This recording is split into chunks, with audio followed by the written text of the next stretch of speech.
Like, take Amazon for an example, where you're able to allow employees to make decisions. Amazon Prime didn't come from the president or the vice president of the Yeah. organization. It actually came from an employee. Being able, it was an employee suggestion box, right? That makes the company billions and billions of dollars. A lot of times organizations will look over this. Oh, they're just this particular position and what they do don't well really they have more insight into the processes in that particular area of the organization is more than the vice president has.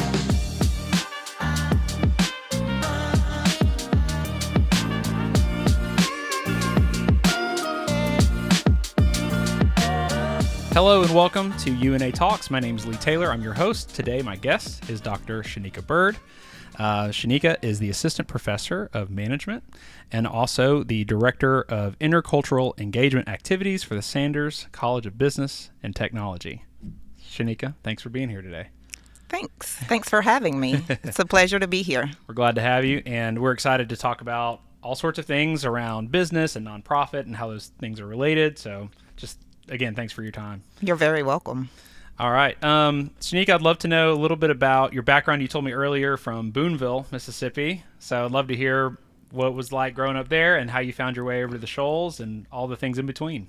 Sure. So as you said, I am a Mississippi native. I'm from a very small city called Boonville, Mississippi. Some of you may recognize it. It has a very profound community college there, Northeast Mississippi Community College. So a lot of students kind of migrate to that area sometimes for community college. So again, I'm sort of a country girl. You know, a lot of fields there, and we ran out in the woods and things like that. We're able to be adventurous as a child. Some of what some children don't know a whole lot about. Yeah. But including my child, yeah, not a whole lot. Right. But I am a proud Mississippi native. I attended school in Mississippi until about middle school, which is where I transferred to Alabama. Alabama is my home. I graduated from Cherokee High School, rural school, but a great school. From there, after school, I was able to obtain an associate's degree. I was kind of like a non-traditional student, kind of graduated, trying to figure things out. So I thought I'd go and start at the community college level just to kind of gauge into what is it that I want to do. Unbeknownst, I started out as a nursing major and quickly found out that was not my passion and not what I wanted to do. Yeah, you find out pretty quickly if that's what you jump into. Absolutely. Yeah, it only took one time in the hospital, right? When we went to the hospital, Yeah. that was my draw. Right. And then I realized that business was my passion. There, I completed an associate's degree in business. From there, I realized my passion for business, all the aspects and reasons how I could grow in that area. And as a result, I continued and pursued a bachelor's at UNA. Shortly before I graduated in December of 2012, luckily I was hired at UNA as a administrative assistant for the foundation. So I graduated, hired into UNA that November of 2012. Graduated with my undergraduate degree in December of 2012. By that, I was able to continue my education with the benefits at UNA. So I pursued an MBA after undergraduate at the University of North Alabama, all the while working at the university. And things have just took off from there. From there, I have pursued and obtained a terminal degree. Recent graduate of Georgia State University in 2022. Awesome. So Congrats. Yeah, so that's a recent development then. That's awesome. It's a recent development. It's been now 3 years, which is really hard. It's like you go through all of that toughness and studying and things like that, and then it's over with, right? But really, it's truly only the beginning, right? So going through, being at UNA this whole time has been part of not only your academic success, but your career success and your career trajectory. It's informed a lot of the things. Talk about your experience in the Office of Advancement, and then your experience in admissions for the College of Business. Oh, great. So, yeah, it's truly been full circle at UNA. UNA, I've met a lot of great people, including colleagues and students and leadership at UNA. As I said earlier, I began as an administrative assistant, basically doing data collection for the nonprofit side of UNA, which I thought, again, I just really wanted to be on at UNA because it was a great place to work. Right. You know, you hear about how wonderful it is to work at this wonderful university. So I was willing to take any position because I kind of knew that I could climb corporate ladder once I got in, right? You let me in the door, I can climb the ladder. So it was truly... Turns out you were right. So that's Turns out I was absolutely right. Good for you. Working at the foundation was truly instrumental to me. I was able to see how the university works as a foundation, like on the nonprofit side, is very different from the university side. So the foundation is obviously the nonprofit side, and what we do on that side is we actually raise funds for the university. From there, I was promoted to assistant to the vice president. I was able to pick up on many more skills in that position, right? It's sitting right next to the vice president, which is leadership of the university. So I was able to meet a lot of alums, a lot of donors, really see how the process works and on that nonprofit side, which really gave me a good understanding of how this university actually operates. I mean, we have funds from obviously the state, but a lot of our funds and our budget allocation are based on those private donors that are friends to our university. Right. And how did that translate? So moving from that into an opportunity, sounds like that came up in the College of Business.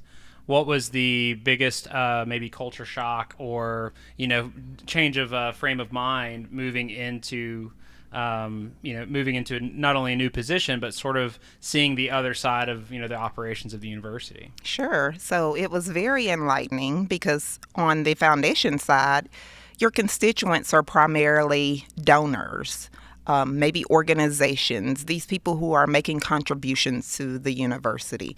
Then you go on the other side in the College of Business, on the other hand, and your constituents become students, right? Or potential students if you're in admissions. If you're teaching, such as I am now, then your constituent set is students. So again, it's sort of that translation from donors of the university, donors, scholarships to enable the students to attend the university, to actually serving those students to be a part of the university. Right. So a lot of experience on both sides, but it's been, again, truly full circle and enlightening, and I've learned a lot through the process. So tell me about over the last few years, what courses are you teaching right now? What seems to be your main focus here at the university? Is it in management entirely, or is there other things? Yes, so I do. I actually teach in management. So our management and marketing is actually housed together in the same department. My expertise would be in management. Specifically, I teach leadership and organizational behavior. I missed this earlier, but my dissertation, it was primarily on leadership. So my expertise is leadership and org behavior, organizational behavior. It's sort of a newer term, but it's more of the people side of management when it comes to, sometimes you have those principles of management, like, well, you have principles of management, just as really those management principles, and then you have this people side of the business, and that's what we call the social component of business, and that's my area that I currently teach in the College of Business. What is management 101, or organizational behavioral, the social component of business? What is sort of the if I signed up for this as my major and this is what I want to do, and I'm walking into your class day one, what is the thing that you want students to walk away with early on, and sort of a concept that you want them to sort of grab onto earlier as they expand and get ready for their career? Sure. So that's a good question. And one of the reasons that I really enjoy teaching leadership and organizational behavior, unlike some of like the upper level accounting classes, to whereas accounting students, they have to take a certain segment of courses. You may have data analytics, how they take a certain level of courses. With organizational behavior, again, it's basically the study of people, how they think, act, and behave in organizations, right? So whatever field that you're going into, industry, the cornerstone is people, right? Mm-hmm. To motivate people, to have them, to lead them and influence them, teamwork. How culture and structure of organizations help set the tone for individuals in those organizations. So whether you're in accounting, whether you're marketing, I think, again, people is the cornerstone of each and every organization, which is why it's very important. So my organizational class, it's actually a core class in the College of Business. So again, whether you're accounting, whether you're data analytics, these are the skills that you're going to need to take out in whatever sector of industry that you choose to go into under the business. So transferable, right? Absolutely. And I think, it sounds like it's an emerging field and it's an emerging need, because I think we're realizing, not only in corporate circles, but just in all organizational circles, that nobody's really teaching people how to be leaders. They learn that through this really difficult process of a lot of failures and a lot of struggles and a lot of frustrations. And more and more of these fields of study, I think, are emerging because the need has really shown its face, where we're training all of these specialists, and we're training all these people who know how to do a job or do a skill, but not guide others in what they're doing. So what does that look like? What are the common themes that every industry sort of faces that you because you're looking at a group of students who are all going to go work in vastly different fields, maybe education, higher education like you, or, business, nonprofits. What are the common themes that every one of them really needs to grasp in order to be effective leaders? Sure. So that's a very good question. Those are, and I believe. And I'm writing this down because I'm a manager myself, a director myself, and I'm just going to get a free lecture out of this, honestly. Sure. Well, I'll give you a couple, and you can tell me if you agree or disagree. I have an employee sitting back there right now, so she can hold me to it. Yeah. So I would say, regardless of what industry any manager or leader goes into, communication skills are very important. Mm-hmm. Now, whether you're communicating via presentation or communicating to other coworkers or your managers, right? You have to lead. So communication skills would be a soft skill that, regardless of what avenue that you decide, you're going to need communication skills. Emotional intelligence is another skill that a lot of management, you rarely see it in the management field. But again, this is a skill that each individual will need. And lots of times when we think about emotional intelligence, oftentimes we think about controlling other people's emotions. But there's a lot of different components to emotional intelligence. One is controlling other people's emotions. But one that we don't necessarily think about is, what about our own emotions? Mm-hmm. Can we regulate our own emotions? Can we be able to identify what emotions are we feeling? For instance, if we get nervous, can we identify, do our hands shake? Do they get sweaty? How am I going to control that? How am I going to regulate that? And vice versa to other coworkers, to other employees, to your managers. We need to be able to detect that. And these are all skills. So communication, emotional intelligence, leadership skills. You have some management theories who believe those are innate skills. Like you're either born with it or you're born without it. As for me, and some other theorists, right? These are skills that are developmental. These are things that you can develop, and rightfully so, since I'm on the latter and I believe that they can be developed. That's what I hone in on developing in people, because these skills can certainly be developed. Yeah, what is tell me more about that. That's really fascinating. That there's it sounds like there's maybe two schools of thought with people who think it's nature, people who think it's nurture. What tells you in your research and your expertise, what tells you that it's more nurture than nature? What is the evidence behind that, and how do you put that into practice? Sure. So what I'll say is I partly believe that, and John Maxwell, he's the Yeah. leadership guru. Oh, sure. He'll Yeah. he'll tell you all the time. He gets the question, "Are leaders born?" And he makes this very. The joke is, of course, leaders are born. Like everybody is born. Leaders are born. Non-leaders are born. Right. Yeah. And I do believe that there's certain set of people that are born with this certain skill set. However, let's just take for handwriting for an example. You can write with your left hand, right? And if you continue practicing it, you get better, essentially, right?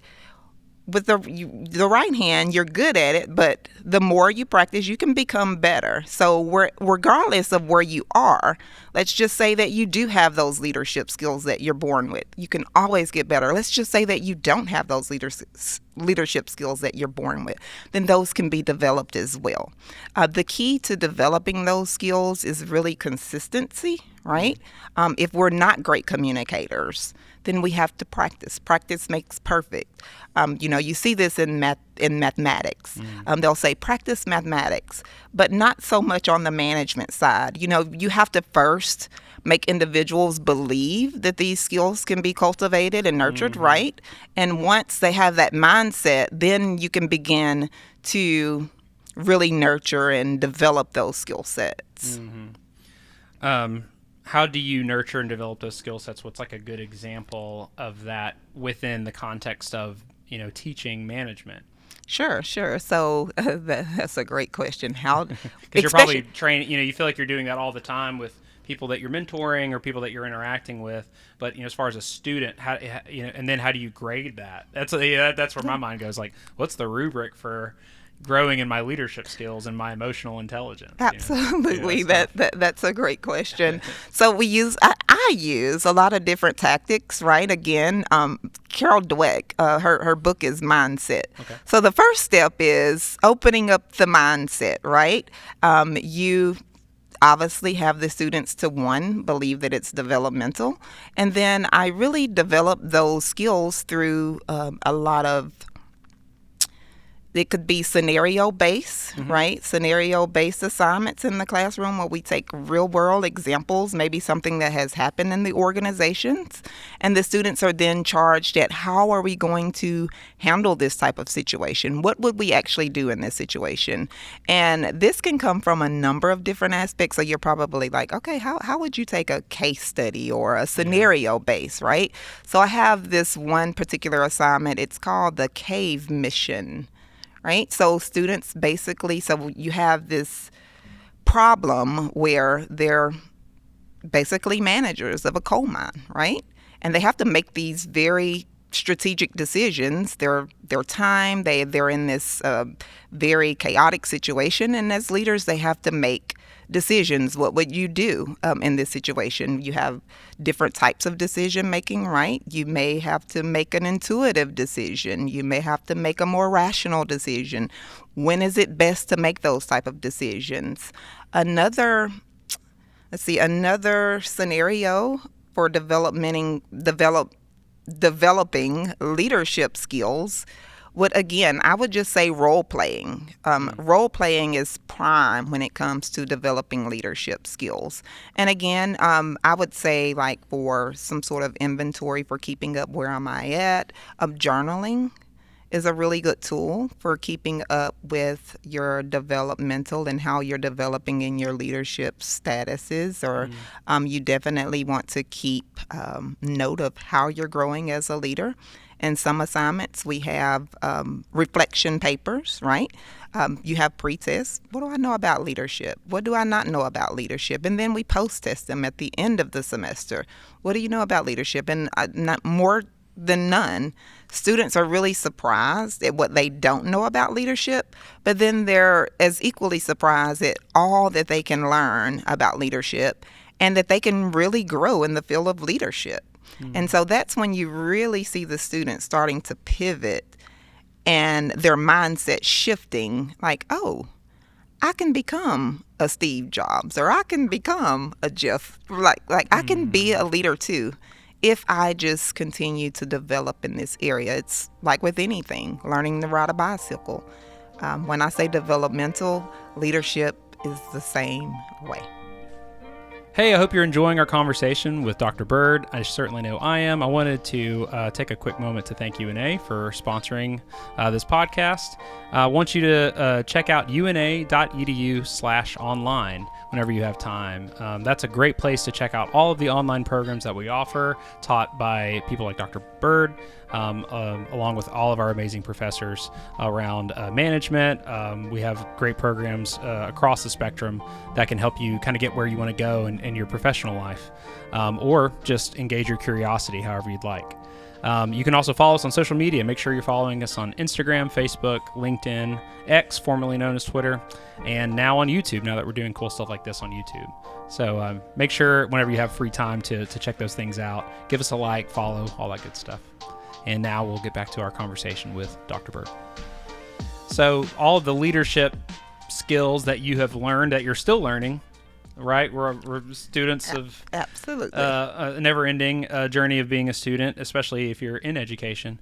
All these leadership skills that you've learned and that you've developed, and now that you're imparting with students, what do you see is the common thread between nonprofit and for-profit industries? What makes an effective leader? What makes effective decision makers in both sectors, regardless of sort of the nature of the organization? Sure. So organizational behavior, and I'll come at this from my expertise in talking about the difference between for-profit and non-for-profit in comparison to leadership and organizational behavior. We can maybe explain exactly what that means so people are all on the same page. Yeah. So organization at its core, again, is the way people think, act, and behave in organizations. So it truly gives us insight into how to motivate individuals, how leaders can lead people in the organization, how teams can work together effectively. We call that process gain, right? Sometimes you can get with a team and it's not always a gain, right? Right. And really how organizational structure and the culture of the organization can lead to overall employee experience, right?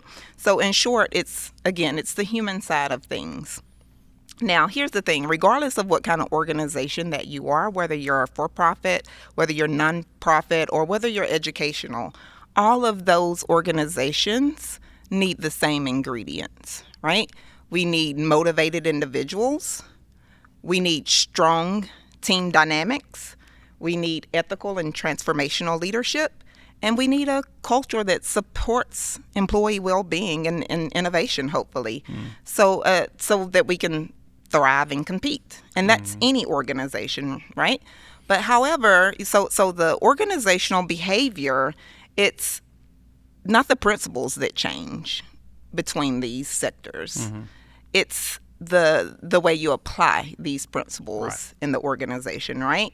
So for an example, in nonprofit and educational services, decisions are often mission-driven, right? They're mission-driven.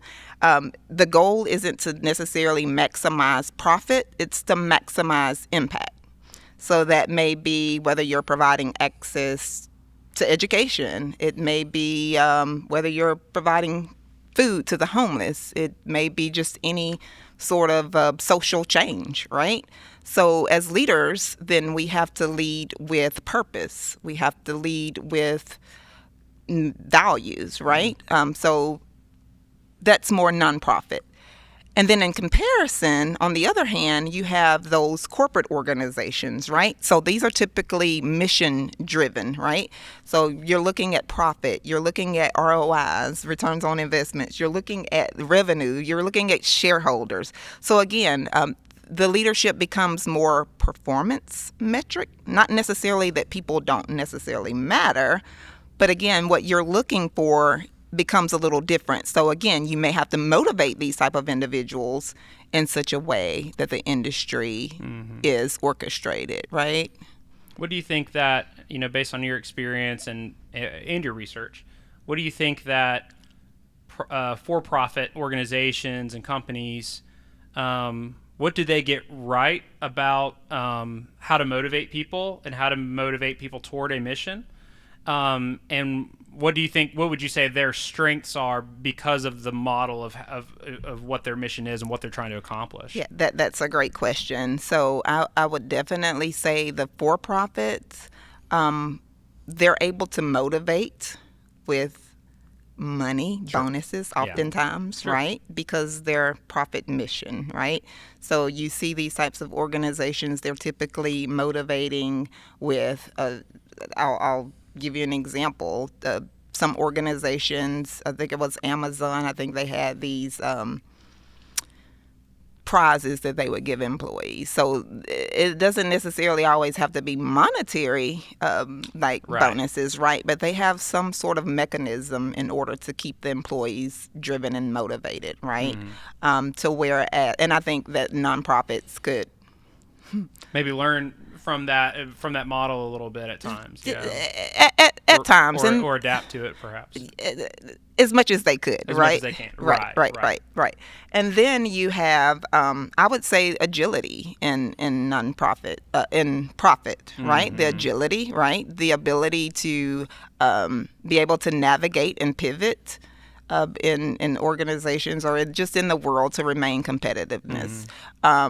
Lots of times, nonprofits are constrained as far as financially. They're financially constrained, and this really disables the organizations or nonprofits to make to be as competitive as the next for-profit organization. So again, those are some of the things that I would say that nonprofits could learn from profits. So KPIs, you have these intangible versus tangible benefits, right? So again, ROIs. I mean, if you're making money, you're making profit, that's very easy to measure, right? So whereas on the nonprofit sector, then you have these intangibles, passion, drive.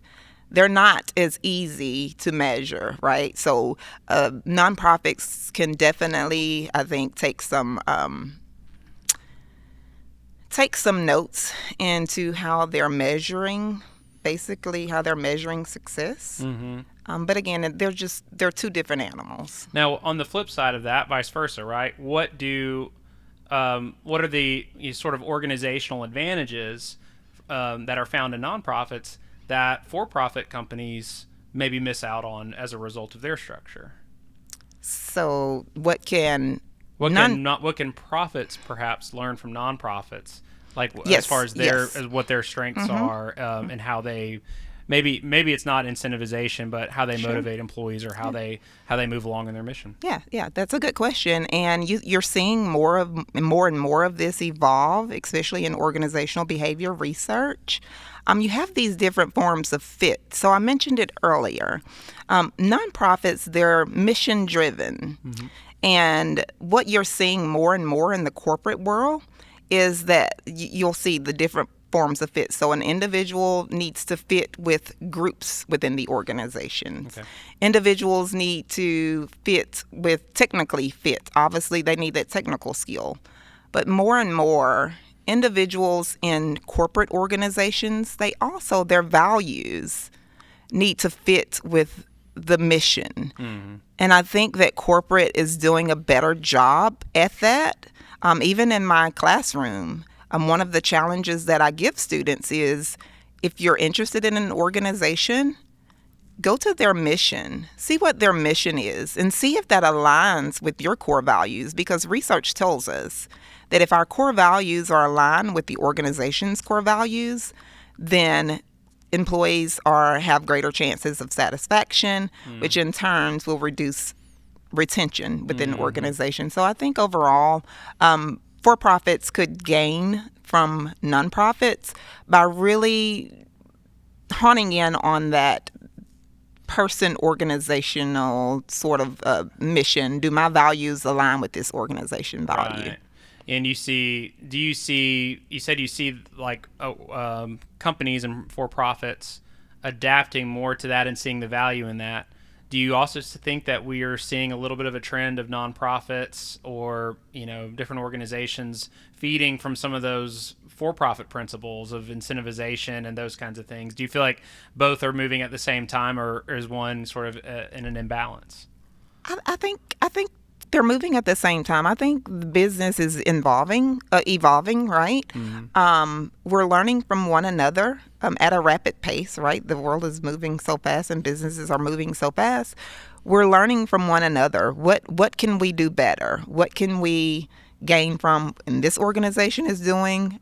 This organization is doing it well. Can we do it well? And if so, will it be an advantage for us, right? So I think we have to be careful with doing what other people do, right? You've seen this in lots of business models, right? GM was like the grand model for a while. And companies, you have consulting companies like McKinsey. I have a friend who worked for a McKinsey service consulting company, and he said, one of the questions that I get is, what is GM doing? Like when I go in to consult this company, like they're wanting to do what this company is doing and what that company is doing. But we all know that regardless of what your company, your mission may be different, which is going to have a different strategy, meaning your strategy is going to be different. Your culture is going to be different. So it's not a one-size-fit-all approach.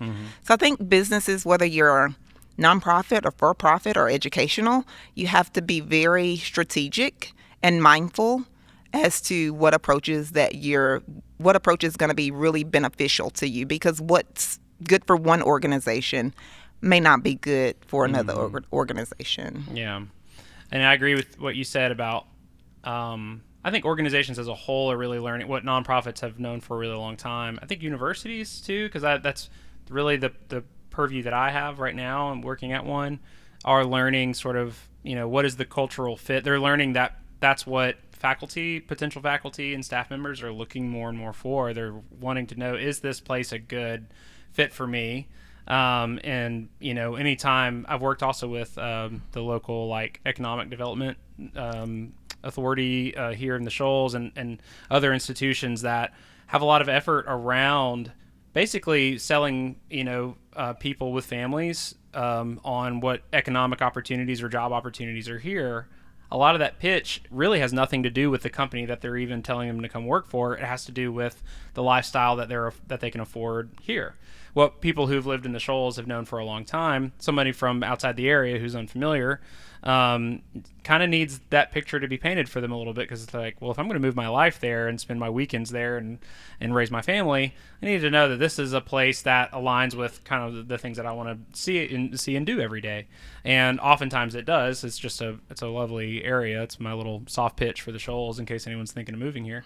But also, that's by extension sort of the same principles that companies are having to learn more and more. It's not just about that financial incentive that they can readily avail to their customer or to their employees so often, but it has to be sort of a culture fit as well. And these nonprofits have sort of always, that's why people are coming to find them and serve toward their mission. So it's really interesting to see how those structures benefit from one another and how they learn from one another and how they're evolving. What about leadership in that sense? Just going back to sort of the learned leadership, and we assume that the assumption I guess often is that people are just born these naturally gifted people who just all of a sudden know how to motivate everybody and get everybody on the same page and communicate beautifully. And of course, that is more of a learned skill than we might realize. What does that crossover look like in the world of nonprofits, or even in your experience in working in education? what are some specific ways that those leadership skills manifest in a really meaningful way whenever you're trying to onboard a new donor, or whenever you're trying to maybe talk to a student about academic programs? What are some ways that leadership is sort of manifested in your career, and how have you learned those things maybe the hard way, as a result? That's a good question. Leadership in nonprofit versus profit. Well, I would definitely say that leadership in nonprofit educational, again, it kind of goes back to mission. It goes back to mission.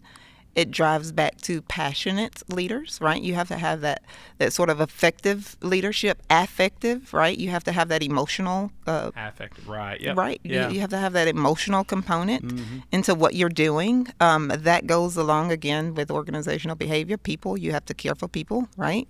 You can't just in nonprofit organizations, you have to really enjoy what you do, because in some cases the pay may not be that great. So you have to really you don't go into it for the money, for sure. That's right. You have to be vested in what you do. And I always say this, I go into a lot of leadership trainings and I say, in order to be a leader, you have to love people, right? You can't not like people and want to be a leader, right? It's like antithetical to the whole point. Absolutely. So you have to enjoy people, and that's in both settings. But especially in nonprofit and educational, people are certainly the cornerstone, and you need that. I would say just that humane piece, that empathy, that sort of leadership, charismatic type of leadership style, maybe transactional sometimes. And then in the corporate world, where it's based on revenue, it's based on shareholders, it's based on profits mainly, leadership tends to be more agile, right? It's sometimes transactional, right? We need our profits to return, so the leadership can be different.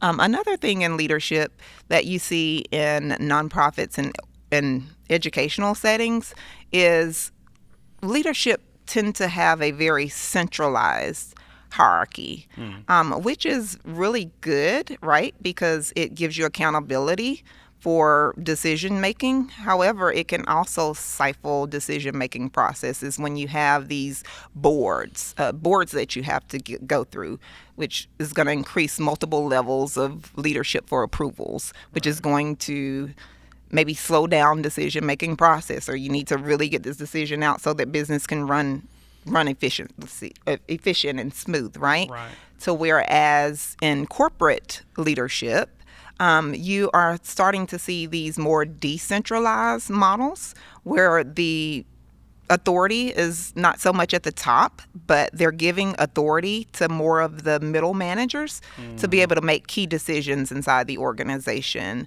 So and do it quickly. And do it quickly. Reactive, Absolutely. Yeah. So that's one obvious difference in leadership. Now, again, this isn't always nonprofit, educational, corporate. However, I think the more decentralized leadership models, they're really coming into play in their advantage, and they are giving organizations, both profit and nonprofit, they're giving them an advantage. Yeah. I went from, I work at a university now, obviously, but before I was at a company of like 5 people. Right. Me and the boss are like, right, hey, how's it going? That's it. And that's been the biggest culture shock, right? Is not only are you moving to a large organization, but a centralized nonprofit organization with boards and shared governance. And, there's just all of these barriers of permission that you have to get through in order to, move forward with whatever or not move forward with whatever you propose. And so, and both have strengths and weaknesses. You can, if things are more decentralized, we're also able to gather data faster. So I think we can make more informed decisions. I mean, I think there is goodness to that from what I can tell, where the reason we're able to be more decentralized is we all have access to the same information. There's less gatekeeping happening. We can all kind of get to the same data quicker. But the integrity of that infrastructure and of that hierarchy protects you from making brash decisions. Even if it is data driven, it may not be mission focused, or it may not be, the wisest decision. It may be too reactive. Maybe we need to. So I've had to learn a little patience with that, just because I don't really completely know how it works. I'm still learning that. But also, I'm seeing that there is benefit to it. Oh, Mr. Lee, I'll tell you, you can see, take Amazon for an example, where you're able to allow employees to make decisions. Amazon Prime didn't come from the president or the vice president of the organization. It actually came from an employee. Being able, it was an employee suggestion box, right? That makes the company billions and billions of dollars. So there's value into allowing your employees inputs within the organization. So a lot of times organizations will look over this. Oh, they're just this particular position, and what they do well, really they have more insight into the processes in that particular area of the organization is more than the vice president has, or the supervisor in another functional area. So again, there's certainly value to allowing these employees to make decisions become more decentralized. And I would say that probably requires some emotional intelligence and all of the things that we talked about to know when that's a good idea and when it's not. Yeah, and actually, you're absolutely right. There's this concept, and I wrote about it in my dissertation. Speaking of leadership, and it's a relatively newer, it's being more talked about now, but it's emergent leadership, and basically. What is that? So emergent leadership is basically and you see this a lot in organizations where they're forming teams for outcomes, right? We can do better with more people, right? We have more ideas. We have this diverse diverse group, different mindsets, different ideas. But how about we go into it? Nobody is an assigned leader, right? But let's just say you have your expertise, and we're in this group. Your expertise is communication or digital. So when it comes time around for some communication or digital communication, then guess what? Mr. Lee, he rises. He emerges as the leader. Then Dr. Byrd, she'll come around, and her expertise is management. Then guess what? I'm the leader in that moment. And the thing with emergent leadership is nobody is assigned as a leader, but these informal leaders, they pop up as they need it. So you can have more than one emergent leader, right, in a group. And then, and they can pop up as temporal, right? So you may be the leader in this situation. I may be the leader in this situation. And that's, you've seen that emergent leadership really come to surface in a lot of organizations, and especially since they're utilizing teams. Right. So I like the concept of emergent leadership. That sounds very collaborative and creative, which is kind of my background. You sort of leave your name tag in the bowl and out of the conference room, and everyone's coming to this at the same level. There is no hierarchy for this moment. We sort of disband that, and we say, all right, now let's just get to the root of what are we trying to solve, or what are we, what's the idea here? How do we get kind of the most out of this time together? And it allows everyone to sort of put their egos aside and lay all those things aside, and whatever is said in here is just for this one specific purpose. So it takes a lot of intentionality and focus and a lot of trust to be able to do that. Because if you go in an organization where somebody, figuratively or literally leaves their name tag on because they don't want anyone there in that room to forget who they are, then it destabilizes the entire process. It's impossible to really move forward with equity if not everyone's on the same team. So that would be a fascinating thing to see a company sort of try to adopt and maybe succeed or fail at, I'm sure. So yeah. Well, you certainly have companies that practice emergent leadership. Google is one of them. Google. So you have organizations such as Google, Zappos. They practice the emergent leadership model. So there are some successful organizations that are actually practicing that model. Very cool. So, yeah, and big organizations with some pretty bold stakeholders, I would imagine. Absolutely. So, yeah. Awesome. Hey, I hope you're enjoying our conversation. I wanted to take a quick break to, again, thank UNA for sponsoring this podcast. We want to encourage you to go to una.edu/online. That's where you're going to work. That's where you're going to learn about all of our new programs that are coming up. We have such a diverse array of online programming for students to find advanced degrees that are going to help move them along in their career or find success in all sorts of ways. So check out una.edu/online to browse our programs. You can talk with our program coordinators as well as our recruiters. By just giving us some information, we'll set you on the right track. And if you're not already, make sure to follow us on Instagram, Facebook, LinkedIn, Twitter, formerly known, or X, formerly known as Twitter, and also here on YouTube where we're doing new cool stuff. So thanks so much for joining us, and now we will get back to our conversation with Shinika Byrd. So what does this look like in the classroom here at UNA? You're in the classroom every day talking with students. You're teaching online right now. What does this look like in the classroom? How do you feel like UNA is best, preparing students for all of these kinds of environments? So our curriculum is built around a strong foundation based on management principles. And the best aspect I like about it is not only that it's built on principles, but what makes it truly impactful is we connect those theories to real world examples across different industries, whether that's corporate, whether that's nonprofit, whether that's profit, and even the entrepreneurial sector, right? So we're able to take those theories for an example, and not only do the students learn those theories, but they actually learn through what I mentioned earlier, through those role playing, through scenarios, through simulations. They actually learn how to, not just what those theories mean, who developed them, but how do we take those theories and operationalize those theories, right? One theory of motivation you're probably familiar with is Maslow's hierarchy of needs, right? Very old theory, and people have heard it for years. But how can you take that and what does it actually mean in managerial terms, right? So at the bottom of the pyramid, you have just the essential basic needs, right? But what does that mean in relation to management?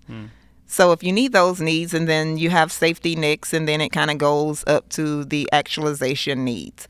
But what that theory tells you in organizational behavior, if, for instance, Mr. Lee doesn't have if he doesn't have a safe place to stay, or he isn't secured, then he's never going to be really worried about how can I excel at work, or how can I move to the next level at work. So again, just taking those very known theories, but actually operationalizing that. How are they used in the real world? So again, taking those theories and putting them into operational terms is very important to me as a professor. I have a lot of practical experience. So I would kind of say, as a professor, that's kind of like my way of doing things. My mantra is, what's knowing the theory if you can't do anything with it, right? If you can't operationalize it. So I take very much pride in making sure the students not only know those theories, whether it's motivational theories, whether it's theories of stress, how does stress develop, how do attitudes form, right? We talk about attitudes. You've heard the term of attitudes, but who knew that attitudes actually have a process in the way that they're formed, right? So again, being able to know those small nuances around different types of theories really helps the students as future managers and leaders, and to be able to manage and lead in the most effective way. Do you find that, the student journey at our university, there's all of these other, pieces that you, we call them, a lot of people refer to them as the basics, your humanities and sort of, your English and history and science and math and those kinds of things. But also, there's this component of humanities credits and understanding, psychology and understanding sort of human behavior just in general. Where's the overlap? How does this show its face? I think in the overlap, where it's important to study those things on their own and then contextualize them in the business world. Because you can certainly learn them in the business world, but you really want to learn them on their own and then bring them into the professional experience, like you're saying. So talk to me about the importance of that you've seen in your students who, really take that to heart and see how they can apply the things that they're learning elsewhere into a corporate setting or a business setting. Right. So that's a great question. I actually I think you said that you interviewed Dr. Hunt, who teaches sociology Yes. At the University of North Alabama. So I had this one student, and she actually had, or maybe she was simultaneously taking my class and Dr. Hunt's class. Now, let me kind of pivot back. So organizational behavior, it's a accumulation of psychology, Sociology. Yep. social psychology, and anthropology, and sometimes economics. So you have this plethora of disciplines built into one, right? So the remark that she said, and I actually relayed this to Dr. Hunt, she said, a lot of the principles, she said, you and Dr. Hunt teaches the same things. You just teach it in a organizational environment. Right. So again, the principles, it's kind of sort of like I explained earlier, the organizational principles or psychology principles or psychology principles, anthropology, the way people, certain groups act and behave, right? Cultural groups, they don't change. It just may be the context that changes, right? Mm-hmm. And that's very important because we really need to be able, if we're teaching our students adaptability, which is a very important skill, soft skill that I didn't mention earlier, they need to be adaptable in all different types of settings. Because again, when we have these business students, some may go work in an accounting firm, others may go work in a very fast-paced tech company.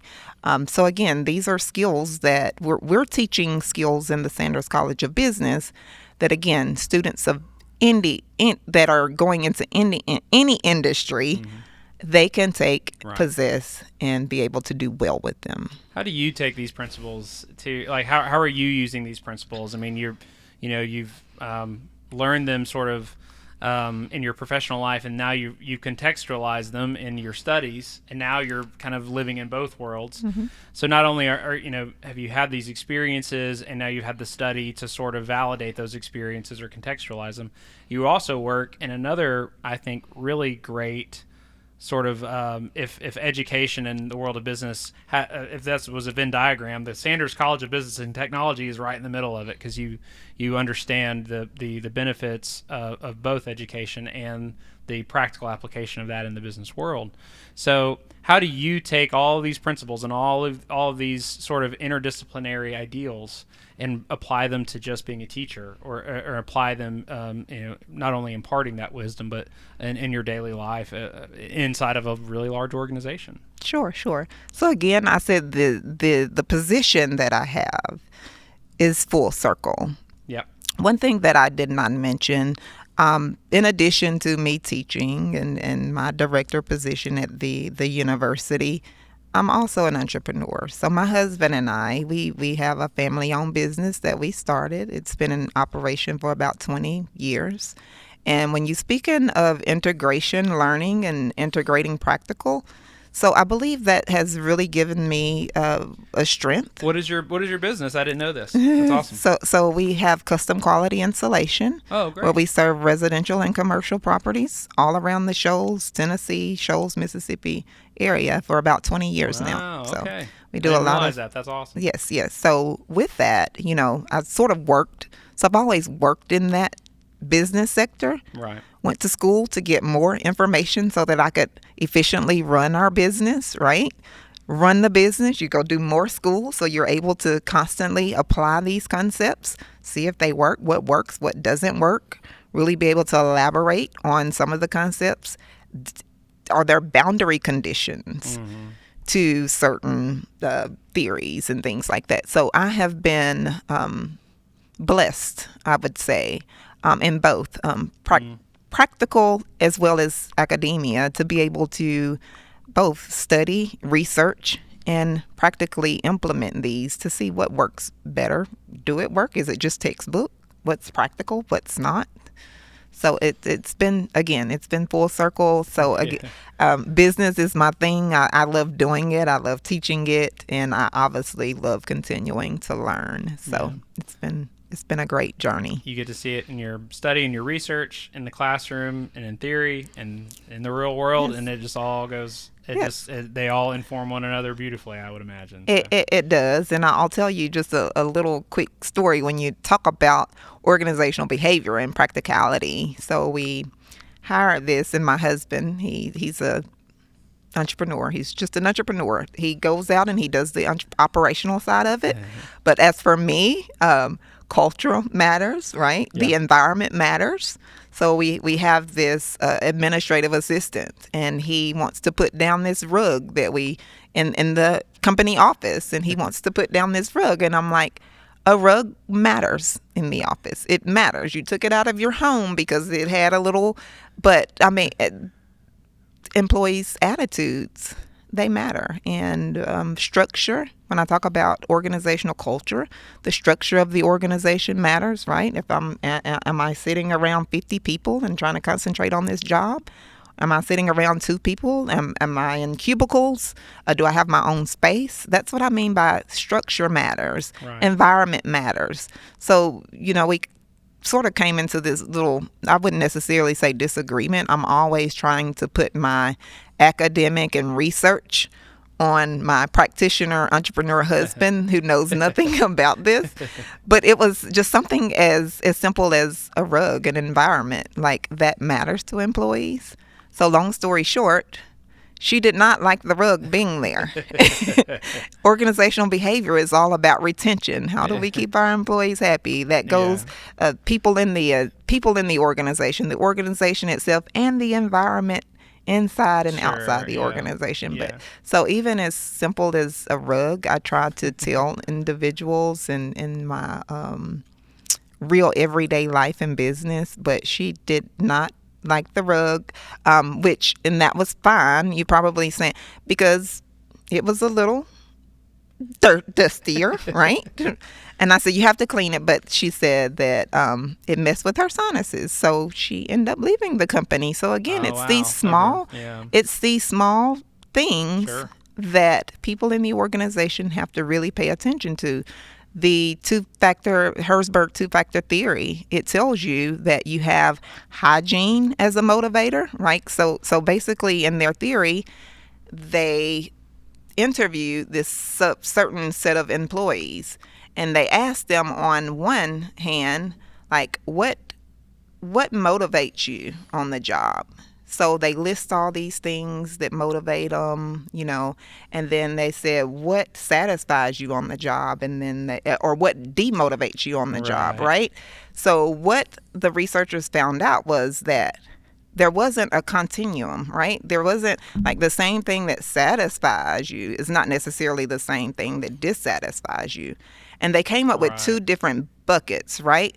So you have these motivators, the motivating factors, which are things that actually motivate you on the job. And then you have these hygiene factors is what they call them. So essentially, you're like, where are you going with it? So if you walk into an organization, or if you're an employee of an organization and the bathrooms aren't clean, well, there's that hierarchy of needs a little bit there, right? You're like, well, then it does, but if it's not clean, then does it motivate you?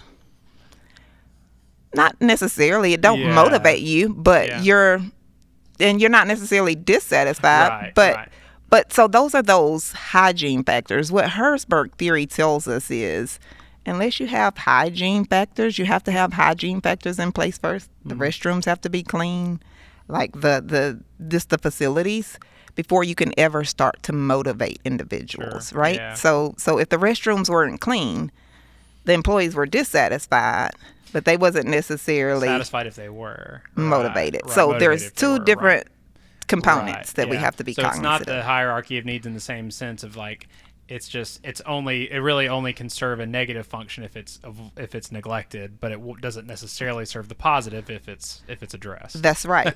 So if the restrooms are clean, you're not necessarily dissatisfied, Yeah. right? But you're not motivated. Yeah, So there's right. two different components, right? Sure, So there sure. you have these hygiene factors, and then you have these motivational factors on the other side. So I think as leaders and organizations, you have to be careful with oftentimes overlooked employees, grounds. You have to be careful with housekeeping, right? Because those are just essential hygiene things that organizations need before we can ever start to begin to motivate individuals in the organization. Yeah. Well, we'll have to bring you back to talk more about working with your spouse, because I think a lot of people would love to hear how to do that successfully as well, because there's a lot of challenges intertwined with that too. But it sounds like you guys have it figured out pretty well after 20 years. So. Well, yeah, you can work with your spouse for 20 years. I'll say that.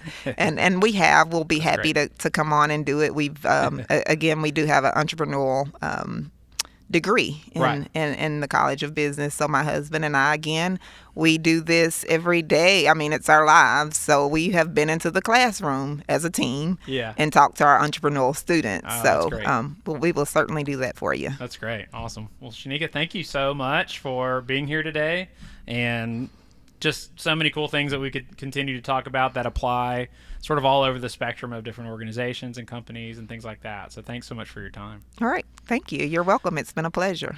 Thank you for watching. And as always, to UNA for sponsoring this podcast. We will see you guys soon whenever we talk to more of our amazing professors across this campus.